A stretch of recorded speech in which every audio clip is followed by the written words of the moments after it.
ശ്രീ രാജഗോപാൽ, ഇതിപ്പം കേരളം മുഴുവൻ ശബരിമലയിൽ എന്ത് നടന്നു? ഇപ്പം സ്വർണം ഏത് രീതിയിലാണ് അവിടെ നിന്ന് മോഷണം പോയിട്ടുള്ളത്? എത്ര പോയി? എങ്ങനെയാണ്? അത് എവിടെയുണ്ട്? ഇതൊന്നും നമുക്ക് ഈ ചോദ്യങ്ങൾക്കൊന്നും നമ്മുടെ മുന്നിൽ ഇപ്പോഴും ഉത്തരമില്ല.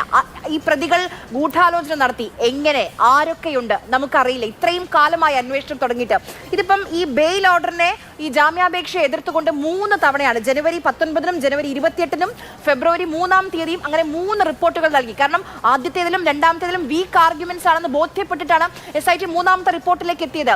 ഇത്രയും കാലമായിട്ടും നിങ്ങൾ ഏറ്റവും വലിയ തന്ത്രിക്കാണ് ഏറ്റവും ഇതിൽ ഗൂഢാലോചന, മൗനാനുവാദം, അങ്ങനെ പല ആരോപണങ്ങളാണ് SITയുടെ ഭാഗത്തു നിന്നും, നല്ല വാദങ്ങളാണ് വന്നത്.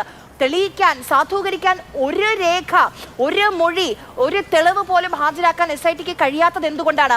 അങ്ങനെയാണെങ്കിൽ ഇപ്പോൾ പ്രതിപക്ഷം ഉന്നയിക്കുന്നത് പോലെ എങ്ങനെ വിശ്വസിക്കാൻ കഴിയും SIT?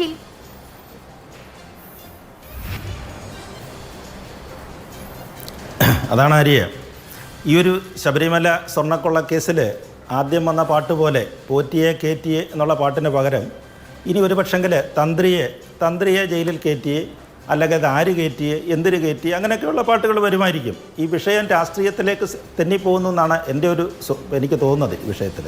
കാരണം ഇന്ന് NSSൻ്റെ ജനറൽ സെക്രട്ടറി ആദ്യം ഈ സമയത്ത് ശബരിമലയിലെ യുവതി പ്രവേശന സമയത്ത് അതിശക്തമായിട്ട് എതിർത്ത സംഘടനയായിരുന്നു, സമുദായ സംഘടനയായിരുന്നത്. അദ്ദേഹം ഇന്ന് കൃത്യമായിട്ട് പറയുന്നുണ്ട്, നിങ്ങൾ ചോദിക്കുന്ന സമയത്ത് നിങ്ങളോട് പറയുന്നുണ്ടായിരുന്നല്ലോ, എനിക്കിതിനെക്കുറിച്ച് പ്രത്യേകിച്ച് അഭിപ്രായങ്ങളൊന്നുമില്ല. ഇത് രാഷ്ട്രീയത്തിൽ എന്താ അങ്ങനെ എല്ലാവരും കൂടെ കുത്തി മറിച്ചുകൊണ്ട് പോകാൻ ശ്രമിക്കരുതെന്നാണ് അദ്ദേഹം പറഞ്ഞത്. അങ്ങനെയാണ് അദ്ദേഹത്തിൻ്റെ ഒരു വാക്ക് വന്നിരിക്കുന്നത്. ആദ്യം സ്വർണം കണ്ടെത്തെ, അന്വേഷണം ശരിയായ രീതിയിൽ പോകട്ടെ എന്നൊക്കെയാണ് അദ്ദേഹം പറഞ്ഞത്. അപ്പോൾ നമ്മൾ ആ ഒരു അടിസ്ഥാനത്തിൽ വേണം ഇത്. രാഷ്ട്രീയത്തിൻ്റെ ചായ്വിലേക്ക് പോകട്ടെ. BJPയുടെ സംസ്ഥാന അധ്യക്ഷൻ ഇന്ന് അത് രാഷ്ട്രീയ ലെവലിലേക്ക് യുവതീ പ്രവേശം തടഞ്ഞതിലെ പ്രതികാരം എന്ന് തന്ത്രി പറയുമ്പോൾ ഇത് പൊളിറ്റിക്കലായി കഴിഞ്ഞു. തീർച്ചയായിട്ടും പൊളിറ്റിക്കലാവുമല്ലോ. തെരഞ്ഞെടുപ്പ് വരികയല്ലേ. തെരഞ്ഞെടുപ്പ് വരെ മാർച്ച് മാസം എന്ന് പറഞ്ഞാൽ തെരഞ്ഞെടുപ്പിൻ്റെ ഏറ്റവും മൂർധന്യാവസ്ഥയാണ്. ഏപ്രിലൊക്കെ തെരഞ്ഞെടുപ്പ് നടക്കുകയാണെങ്കിൽ മൂർധന്യാവസ്ഥയാണ്. അപ്പോൾ ഇതിന് വലിയ വാല്യൂ കിട്ടും. കഴിഞ്ഞ പ്രാവശ്യം UDF LDF പ്രതിരോധത്തിലാവില്ല, പോറ്റിയെ കയറ്റി എന്നുള്ള പ്രതിരോധത്തിലായതുപോലെ ഒരു മറുവാദം വരുന്നെന്നുള്ളതാണ്. അങ്ങനെ ഇതിനെ കണ്ടാൽ മതി എന്നാണ് തോന്നുന്നത്. മുമ്പേ പറഞ്ഞതുപോലെ ഇതൊരു ജാമ്യമാണ്. മുമ്പേ 2-3 ഉദാഹരണങ്ങൾ എടുത്ത് പറയുന്നുണ്ടായിരുന്നു. സ്വർണ്ണം എവിടെ, പ്രതികളെ എല്ലാം കണ്ടിട്ടുണ്ടോ, SITയുടെ എന്തെല്ലാം തെളിവുണ്ട്. ഇതൊന്നും ഇതേപോലെ തന്നെയാണ് ഈ ജാമ്യത്തിൻ്റെ അവസ്ഥയിൽ വന്നിരിക്കുന്നത്. നമുക്കറിഞ്ഞുകൂടാ SIT എന്തൊക്കെയാണ് തെളിവുകൾ എടുത്തിരിക്കുന്നത് എന്നുള്ളൊരു കാര്യത്തെക്കുറിച്ച് നമുക്കൊന്നും അറിഞ്ഞുകൂടാ. കൃത്യമായി കണ്ടീഷണൽ ബെയിലാണ്, വളരെ കണ്ടീഷണൽ തെളിവുകൾ നൽകാമായിരുന്നില്ലേ?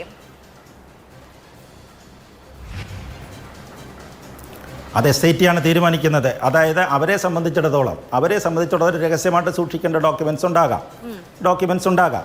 പിന്നെ 41 ദിവസം ആര്യ സൂചിപ്പിച്ചിരുന്നില്ല, ഒരു മണ്ഡലക്കാലം അദ്ദേഹത്തെ അവിടെ ഇട്ടിരുന്നു. അദ്ദേഹം ഒരു ബോൺ ക്രിമിനലൊന്നുമല്ല.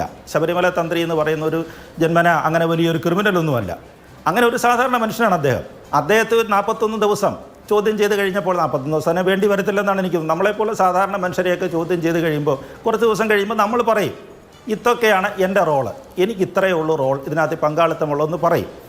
അതെടുത്ത് കാണും, SIT മൊഴികൾ എടുത്ത് കാണുമെന്നല്ലേ, അങ്ങനെയല്ലേ നമ്മൾ വിശ്വസിക്കേണ്ടത്. കേരള പോലീസിലെ നല്ല മിടുക്കരായ ഉദ്യോഗസ്ഥന്മാരാണ് ചോദ്യം ചെയ്യുന്നത്. അതിനകത്തിൽ നിന്ന് നല്ലതും ചീത്ത, അദ്ദേഹം പറഞ്ഞതിലെ തെറ്റും ശരിയും അവർക്ക് വിഭജിച്ചെടുക്കാൻ തീർച്ചയായിട്ടും സാധിക്കും. അതിൻ്റെ അടിസ്ഥാനത്തിലായിരിക്കും അവർ റിപ്പോർട്ട് തയ്യാറാക്കിയിരിക്കുന്നത്. അപ്പോൾ അതുകൊണ്ട് റിപ്പോർട്ടൊന്നും കാണാത്തിടത്തോളം കാര്യം നമുക്ക് ഇതിനെക്കുറിച്ച് ഒന്നും പറയാനൊക്കത്തില്ല. ഉണ്ണികൃഷ്ണൻ പോറ്റിക്ക് കൊടുത്തിരിക്കുന്ന അതേ കണ്ടീഷൻസ് ആണ് തന്ത്രിക്കും ആപ്ലിക്കബിൾ ആക്കിയിരിക്കുന്നത് അല്ലേ? അങ്ങനെയാണ് വന്നിരിക്കുന്നത്. 2 ആഴ്ച 2 ദിവസം കോടതി പോലീസ് അവിടെ ഹാജരാകണം. അത് പത്തനംതിട്ട ജില്ലയിൽ പ്രവേശിക്കരുത്, മറ്റാരോട് ഇതിന് ഇത്തരം കാര്യങ്ങളെക്കുറിച്ചുള്ള വിവരങ്ങൾ വെളിപ്പെടുത്തരുത്, അങ്ങനെ പല കാര്യങ്ങളുമുണ്ട്.